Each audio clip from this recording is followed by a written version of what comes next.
vais y arriver. Alors, j'ai lancé, tu y vas quand tu veux. La casa représente beaucoup pour moi. En premier lieu, c'est une banalité de le dire, hein, mais elle m'a donné du temps bien sûr pour travailler, mais surtout du temps pour vivre. Vivre, c'est-à-dire rencontrer, écouter, découvrir, échanger, donc une dimension existentielle très forte, où des amitiés solides se sont ancrées durablement. À mes yeux, la grande qualité de la casa, et sa grande force aussi, c'est de mettre en relation, quotidiennement et dans une longue durée, des artistes et des scientifiques. Après la Villa Médicis, c'est la raison principale, centrale, qui m'a conduit à me présenter au concours d'entrée il y a 30 ans. Et pour ma part, c'est aller jusqu'à épouser une membre scientifique. Nous nous sommes mariés au Consulat général de France à Madrid au mois de juin 1995, quelques semaines avant la fin de notre séjour. Et l'année suivante, une fille est née de notre union, Isée, qui, d'une certaine manière, doit son existence à la casa.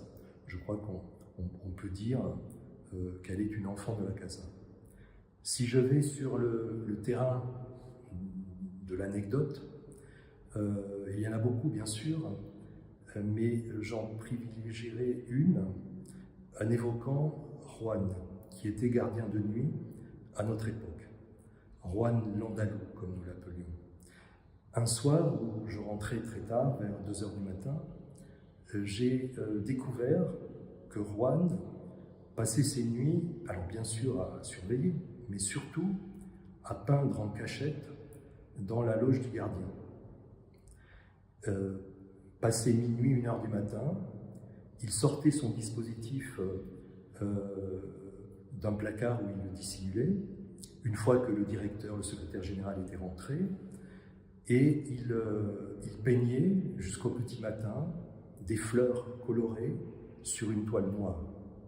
Et quand j'ai découvert ça, j'ai été bouleversé.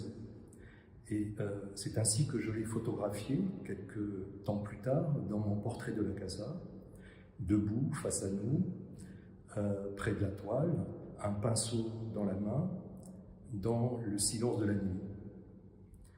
Voilà comment la Casa de Velázquez provoque des situations de vie d'une profonde charge existentielle, à la fois, je dirais, émotionnelle et poétique.